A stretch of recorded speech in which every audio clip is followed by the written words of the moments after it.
ბროწეულის მოკრეფის დროა. ახლა სწორედ სანამ ყინვები დაიწყება, მე ვიყავი აზერბაიჯანში, განჯაში, სადაც ბუდია ამ განჯის ბროწეულის.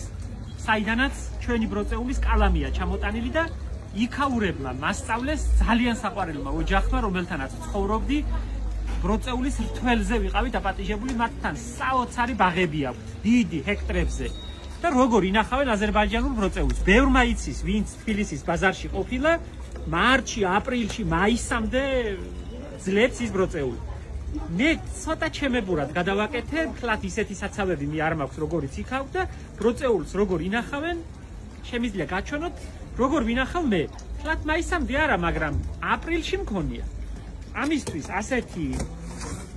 ასეთი ხახლები დავაწნევინე, არაჩვეულებრივად კარგი დიდი ზომის და იმისთვის რომ ბევრი დამეტიოს, ასეთ ფოთლებს ვიყენებ. ნახეთ როგორ თაროებს ვაწყობ ბროწეულისთვის. განჯის ბროწეული თლათ ისეთი მსხვილები არა, როგორც ახლა ბევრია ბაზრებში, მაგრამ ძალიან ტკბილი და გემრიელია.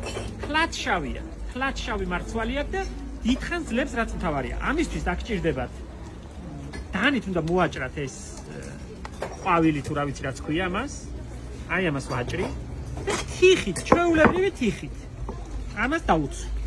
აი ასე. შეიძლება გინახავთ კიდეც ბაზარში. როგორ? აი ასე დავუცვით. ამ თაროებზე, ამ ხახალზე დავაყრი. აი ჩვეულებრივი ბაღში მოგროვებული შემოდგომის ფოთოლი. ამას დავაყრი. აი ეს ხელფენა. სულ ერთია ეს ფოთოლი რისი იქნება. ჯერ ეს ფოთოლი ნედლია, თლათ არ შრაშუნობს და ხმელი არა. და დავადგან მეორე თაროს. ამაზე ისევ დავაწყობ ფოთლებს.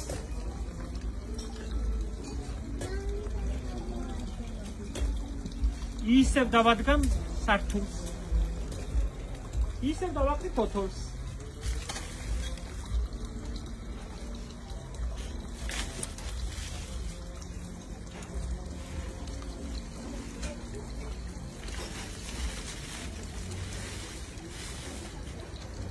ისევ დავაწყობ ფოთლებს.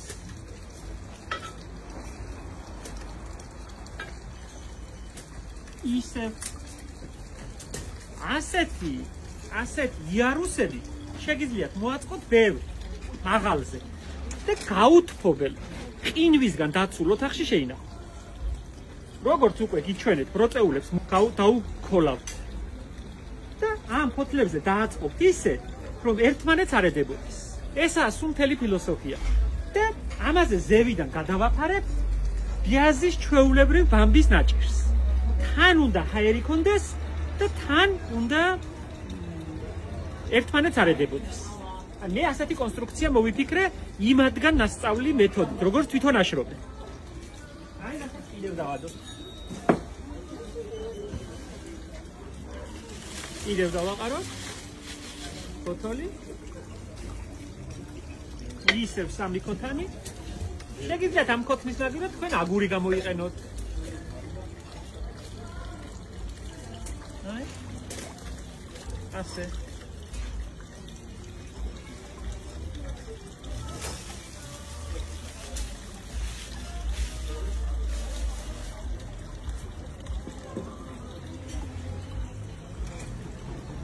აი ასე.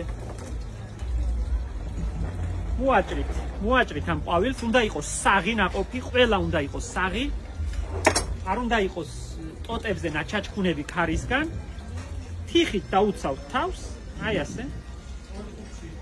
და შევაწყობთ. რამდენსაც მოახერხებთ, ბევრი. დროდადრო ამას გადმოვიღებ და დავათვალიერებ, რომ რომელიმე გაფუჭებული არ იყოს, ფუჭდება რა თქმა უნდა. ყველა ასივე ცალი ასივე რომ შეაწყოთ, არ გამოვა. აი ეს. ნახეთ რა კაია. აი ეს. მე ასე ვინახავ და თუ რაღაცას თქვენებურად მოახერხებთ, თავარია რომ ეს მეთოდი იყოს დაცული. აი ეს.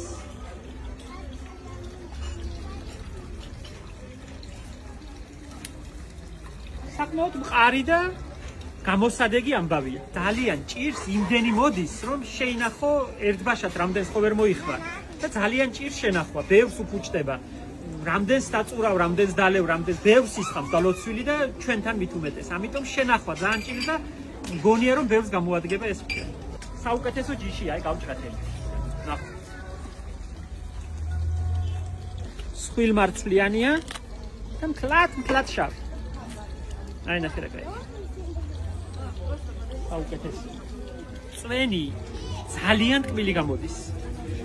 ისე რომ შაქარი არ ჭირდება, მშვენივრად დალევს. სხვანაირად ბროწეულის წვენი აუცილებლად გაგაჟრიალებს. მჟავია ქართული ბროწეულის და ეს აზერბაიჯანული ბროწეული ბროწეულებს შორის ყველაზე კარგი. ამაზე უკეთესი ჯიში მე არ ვიცი თუ არა, უფრო დიდებიც, უფრო მსხვილებიც გვაქვს, ლამაზები შესახედათ, მაგრამ გამოსაყენებლად უკეთესი ბროწეული არ არსებობს. ასე ვინახავ მინიატურული ბროწეულის ნაყოფებსაც, სულ პატარა ბროწეულებს, ქოთნის ბროწეულები რომაა. იმას სათესლად ვიყენებ გაზაფხულზე, რა თქმა უნდა. იმისთვის ვინახავ რომ გაზაფხულზე დავთესო და ზამთარში სათბურში ადგილი არ მოვაცდინოთ. იმას გაზაფხულზე ვთესე. თქვენი მოსავალი შეინახება გვიან გაზაფხულამდე.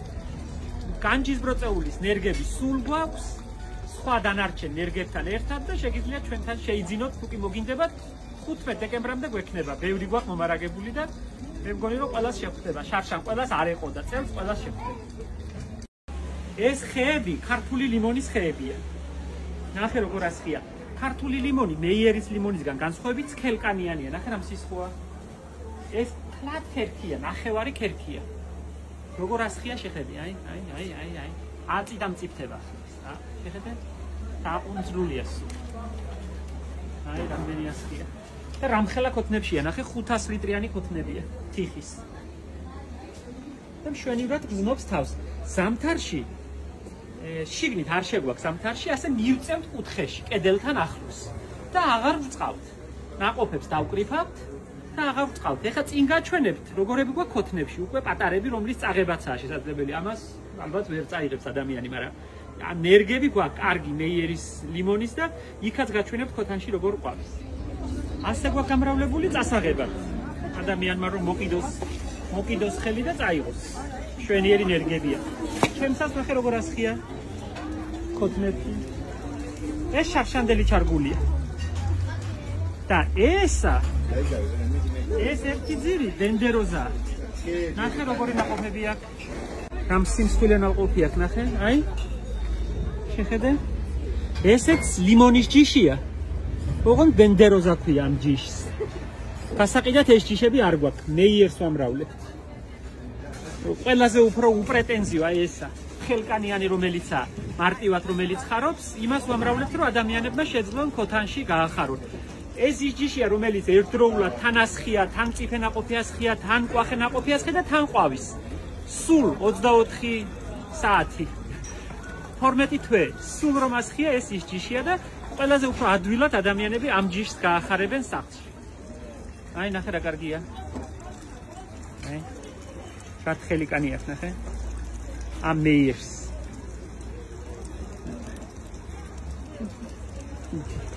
ცოტა გამბედავი ადამიანი უშაქროთაც შეჭამს ისეთი თლად წვენია.